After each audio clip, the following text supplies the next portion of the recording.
Relata, un Fénois en mouvement.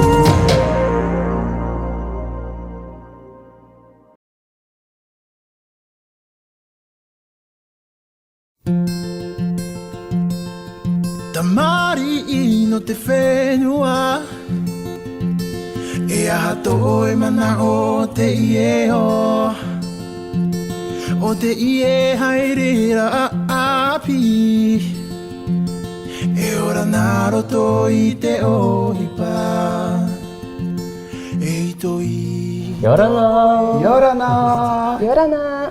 Alors avec Ronu, on vient récupérer les sacs pour le ramassage des déchets. Je pense que tu les as reçus.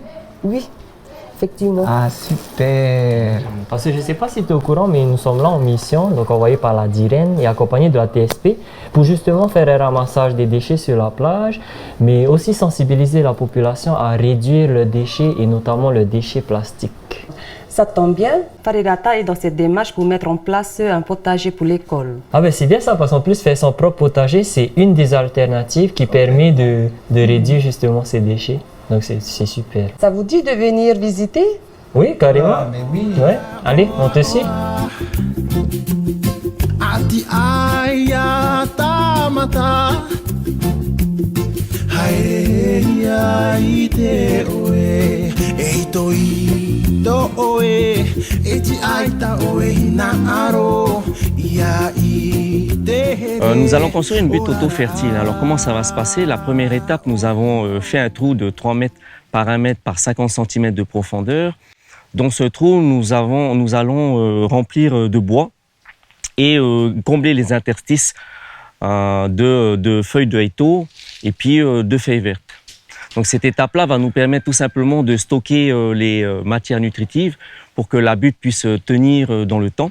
Ensuite, toute la matière qu'on a retirée, on va tout simplement la tamiser et on va réajuster son pH et on va simplement monter cette butte-là à 40 cm.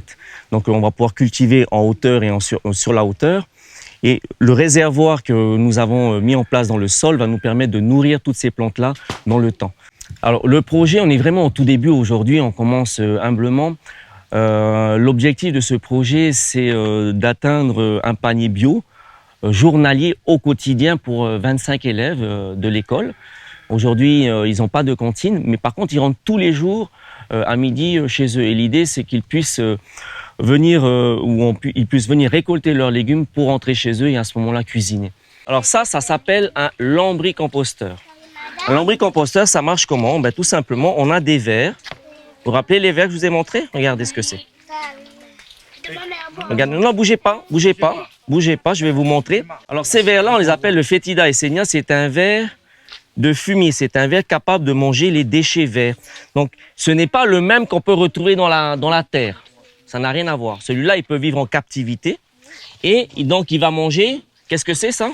La peau de concombre. Voilà, il mange la peau de concombre et après ça se transforme comment? Ça, qu'est-ce que c'est? En compost, ok? Donc le compost, il va servir à quoi? Donc on a créé un lien avec l'école, les enfants vont pouvoir venir cultiver, on va former des personnes qui vont pouvoir entretenir le potager. Et les enfants, en échange, ils vont aussi faire le petit compost.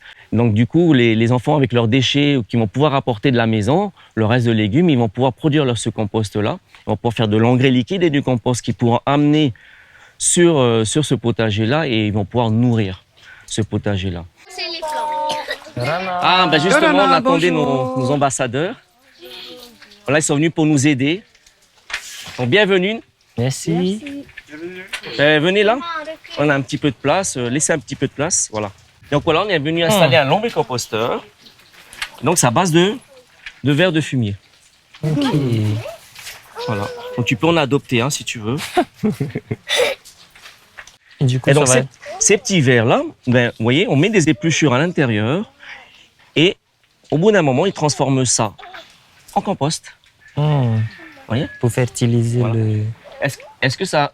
Quelle odeur ça a? Voilà. Ça sent mauvais, ça sent bon? Je sens rien. Ça sent rien. Voilà. Oui, il s'excite. Ah, c'est le soleil. Alors, ce verre-là, il ne supporte pas le soleil. Il va au soleil, il meurt. Ah, le Ah ouais. remettre dans la terre alors. Exactement. C'est vrai qu'avec les enfants, il faut trouver un moyen ludique et aussi en même temps un moyen que ça soit aussi un jeu. Alors, du coup, on essaie du moins avec Alexis, pour qu'ils arrivent à bien voir les étapes, en fait, par exemple, du compost et du potager. Donc, il y a plusieurs étages. Vous voyez ici, c'est comme ça, il y a un petit îlot. Ici, il y a un petit robinet. Cet îlot-là, il sert à quoi? C'est lorsque les vers ils vont tomber ici, il va y avoir du liquide. Parce que cet appareil-là, il fait deux choses. Il fait du compost, que vous avez vu ici. Et il fait aussi de l'engrais liquide. OK? Et donc, comment on va faire? On va tout simplement installer leur nid. Donc, on met un premier étage. Et alors, avant d'installer leur nid, je vais vous montrer les bacs. Chaque bac, il y a plein de trous. À votre avis, pourquoi il y a plein de trous? À quoi ça pourrait servir tous ces trous-là? Faire couler le compost. Pour faire couler le compost, pour faire couler le liquide qui va tomber ici. Vous voyez? Et autre chose, le verre, vous savez, nous, pour monter d'un étage à l'autre, comment on fait? On prend les escaliers. On prend les escaliers, exactement. Et donc, qu'est-ce qu'on a, nous? Les trous.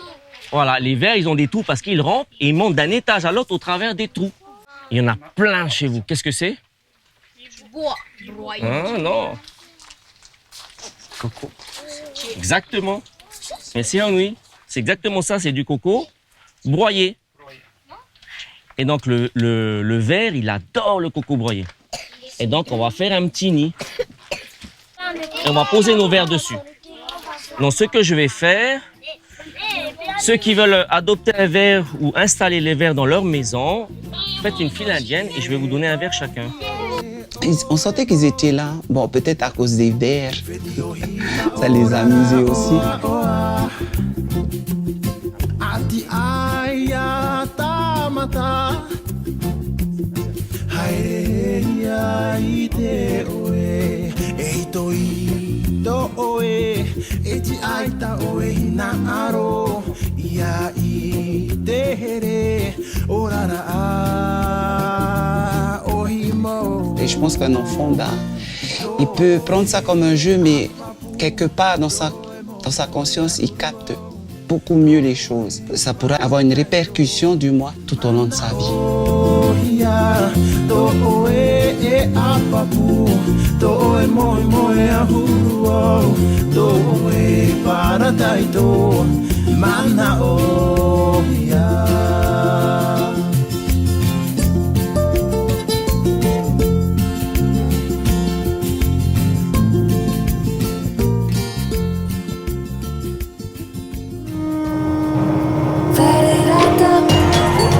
Farelata, un Fénois en mouvement.